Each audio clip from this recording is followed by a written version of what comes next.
Hello student, आज मैं class 12th का चैप्टर 2 पढ़ा रही हूँ।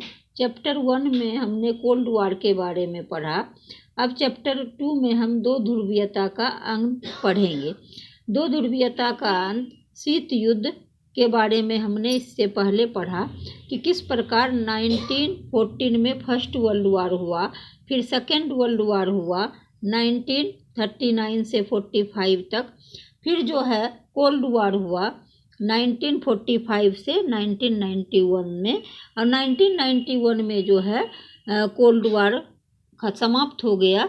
और जो दो देशों के बीच कोल्ड वॉर हो रहा था, अमेरिका और सोवियत संघ के बीच, वो जो है सोवियत संघ के विघटन के बाद जो है ये युद्ध समाप्त हो गया और दो ध्रुवीयता का अंत हो गया, जैसा कि चैप्टर में दिया गया है।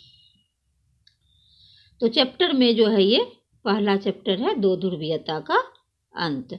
तो दो ध्रुवीयता का अंत को हम पढ़ेंगे कि दो ध्रुवीयता का अंत जो है कैसे है। तो सन 1991 में जो है दिसंबर महीने में बोरिस एल्त्सिन के नेतृत्व में सोवियत संघ के तीन बड़े गणराज्य रूस, यूक्रेन, बेलारूस ने सोवियत संघ के समाप्त होने की घोषणा की। जो यूएसएसआर था, इसमें कितने गणराज्य थे? टोटल 15 गणराज्य थे, और जिसमें सबसे बड़ा था रूस, यूक्रेन और बेलारूस। तो इसी ने जो है दिसंबर 1991 में जो है सोवियत संघ के विघटन के समाप्त होने की घोषणा की थी। रूस में 1917 में एक क्रांति हुई। यह क्रांति पूंजीवादी व्यवस्था के खिलाफ थी। इस क्रांति के बाद सोवियत संघ यूएसएसआर अस्तित्व में आया। जो रूस में 1917 में क्रांति हुई थी, इसी के बाद जो है यूएसएसआर अस्तित्व में आया, और ये 15 गणराज्य से मिलकर बना था। सोवियत संघ 15 गणराज्यों को मिलकर बना था। देखो आ गया ये पॉइंट। अब है सोवियत संघ की मुख्य विशेषता। सोवियत संघ की विशेषता क्या है? जैसा कि हम जानते हैं कि हर देश में की कुछ विशेषता होती है, कुछ कमियां होती है। तो सोवियत संघ की सबसे पहले हम विशेषता को पढ़ेंगे कि इसकी क्या विशेषता है। सोवियत संघ जो है विश्व की दूसरी सबसे बड़ी अर्थव्यवस्था थी। सोवियत संघ पूरे विश्व की दूसरी सबसे बड़ी अर्थव्यवस्था थी और पहली अमेरिका थी। यहाँ की संचार प्रणाली बहुत उन्नत थी। विशाल ऊर्जा संसाधन थे, ऊर्जा के भी अच्छे स्रोत थे यहाँ।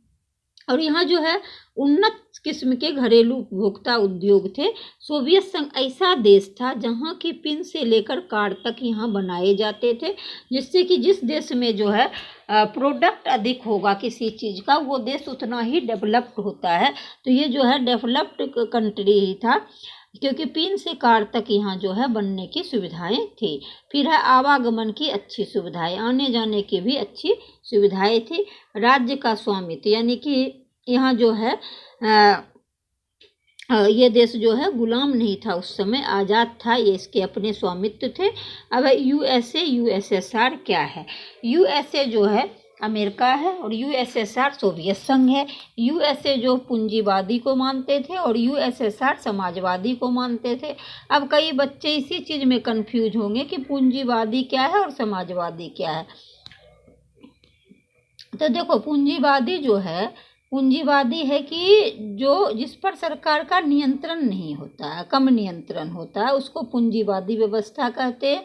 और समाजवादी जो यूएसएसआर मानते थे, उसमें जो है सरकार का ज़्यादा नियंत्रण होता है, तो उसको समाजवादी कहेंगे। फिर जो है यूएसएसआर में रोजगार की भी अच्छी व्यवस्था थी, स्वास्थ्य व्यवस्था भी अच्छी थी। पूरे विश्व में सेकेंड लार्जेस्ट हेल्थ फैसिलिटी थी यूएसएसआर में। तो ये सारे जो है सोवियत संघ की विशेषता हो गई। अब जो है सोवियत संघ की कमियों को हम पढ़ेंगे कि सोवियत संघ की क्या कमियां हैं। तो सोवियत संघ की विशेषता को हमने पढ़ लिया। अब इसके कमियों के बारे में जानेंगे कि सोवियत संघ की क्या कमियां थी। तो सोवियत संघ की कमियां थी कि संस्थाओं का दुरुपयोग किया।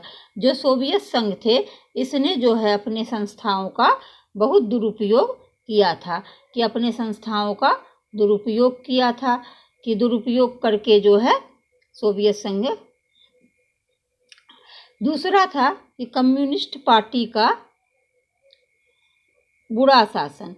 जो कम्युनिस्ट पार्टी था उसका जो है बुरा शासन था कहाँ पर? सोवियत संघ में। कम्युनिस्ट पार्टी का जो है शासन अच्छा नहीं था, सोवियत संघ में बुरा था, जिससे कि है सोवियत संघ का धीरे धीरे विघटन होने लगा।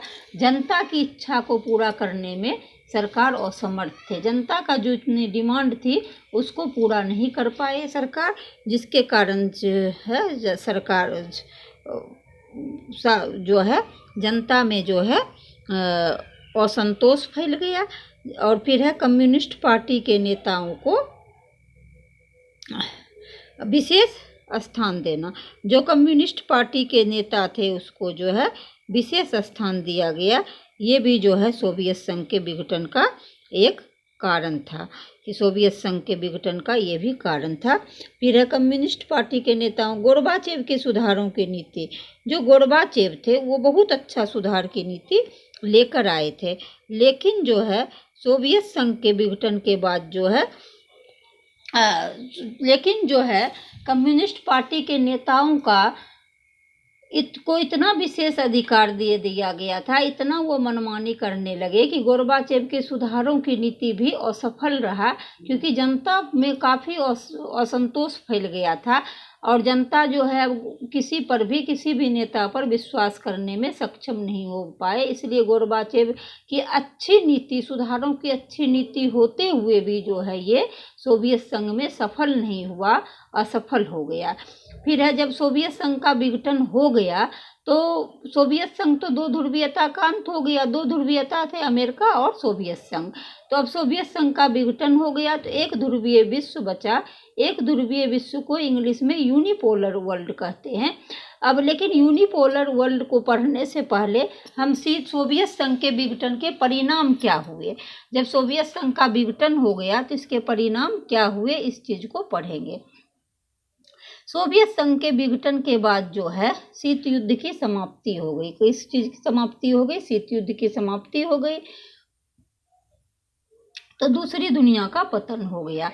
पहली दुनिया अमेरिका है और दूसरी दुनिया सोवियत संघ है। तो सोवियत संघ का पतन हो गया। हथियारों की होड़ की समाप्ति हो गई, क्योंकि जो है युद्ध में ही तो हथियारों की होड़ हुई थी। जब युद्ध ही समाप्त हो गया तो हथियारों की होड़ अपने आप समाप्त हो गई। अमेरिका एकमात्र महाशक्ति बचा। द्वितीय विश्व युद्ध के बाद शीत युद्ध में दो ही महाशक्ति बची थी, अमेरिका और सोवियत संघ। तो जब सोवियत संघ का विघटन हो गया तो जाहिर सी बात है कि अमेरिका ही एक महाशक्ति बचेगी। फिर है नए देशों का उदय। हमने आपको ऊपर बताया था कि सोवियत संघ में कितने गणराज्य थे? 15 गणराज्य थे। तो जब 15 गणराज्य थे तो सोवियत संघ का जब विघटन हो गया, सोवियत संघ का पतन हो गया, तो सभी जो है गणराज्य अपने आप स्वतंत्र हो गए। तो इसी से नए देशों का उदय माना जाता है। फिर है विचारधाराओं की लड़ाई समाप्त। सोवियत संघ और यूएसएसआर में विचारधाराओं की लड़ाई थी। पूंजीवादी और समाजवादी विचारधारा थे दोनों की लड़ाई थी। जब सोवियत संघ का विघटन हो गया तो ये लड़ाई भी यहाँ समाप्त हो जाता है। फिर है शॉक थेरेपी को अपनाया गया। अब है शॉक थेरेपी है क्या? शॉक थेरेपी है आघात पहुंचाकर उपचार करना, यानी चोट पहुंचाकर उपचार करना। लेकिन जो है ये न्यू सिलेबस में शॉक थेरेपी वाले टॉपिक को हटा दिया गया है, इसलिए इसे आप एक बार पढ़ लेना, लेकिन ये इतना इम्पोर्टेंट नहीं है। फिर है अंतर्राष्ट्रीय आर्थिक संस्थाओं का महत्व। अब ये सारे परिणाम थे सोवियत संघ के विघटन के। अब है एक ध्रुवीय विश्व का अंत, कि एक ध्रुवीय विश्व का क्या अंत है। एक ध्रुवीय विश्व को इंग्लिश में यूनिपोलर वर्ल्ड कहते हैं। 1991 में सोवियत संघ के विघटन के बाद अमेरिका एकमात्र महाशक्ति बची। अब विश्व में कोई भी देश अमेरिका को टक्कर देने वाला नहीं था। विश्व में अमेरिकी वर्चस्व स्थापित हो गया। पूरे विश्व में जो है कौन सा वर्चस्व स्थापित हो गया? अमेरिकी वर्चस्व स्थापित हो गया। अब जो है पूरा विश्व जो है अमेरिका को ही सबसे शक्तिशाली मानते थे। अमेरिका को ही शक्तिशाली मानते थे। अभी क्वेश्चन बनता है कि इसमें कि सोवियत संघ का विघटन कब हुआ? तो कब हुआ विघटन? 1991 में। सोवियत संघ का विघटन कब हुआ? 1991 में। फर्स्ट वर्ल्ड वॉर कब हुआ? प्रथम विश्व युद्ध तो 1914 से 1918 में। सेकेंड वर्ल्ड वॉर कब हुआ? 1939 से 1945 तक। तो ये सारे जो है आपको याद करना पड़ेगा।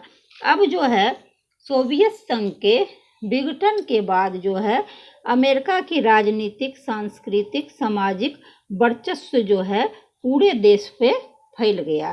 पूरे देश में अमेरिका का ही वर्चस्व रहा। वहाँ की सैनिक शक्ति भी जो है विश्व की सबसे बड़ी सैनिक शक्ति थी। वहाँ की सांस्कृतिक स्थिति, आर्थिक स्थिति जो है, मतलब जितने भी देश है पूरे विश्व में कोई भी अमेरिका के वर्चस्व से बचा नहीं रहा। अगर हम इस बात को कहें कि अमेरिका ही सर्वशक्तिशाली देश जो है सोवियत संघ के विघटन के बाद बना, तो ये जो है बिल्कुल ही सही है, क्योंकि एक ध्रुवीयता का प्रारंभ वहीं से होता है। सोवियत संघ का विघटन और अमेरिका के एक ध्रुवीयता का प्रारंभ वहीं से होता है।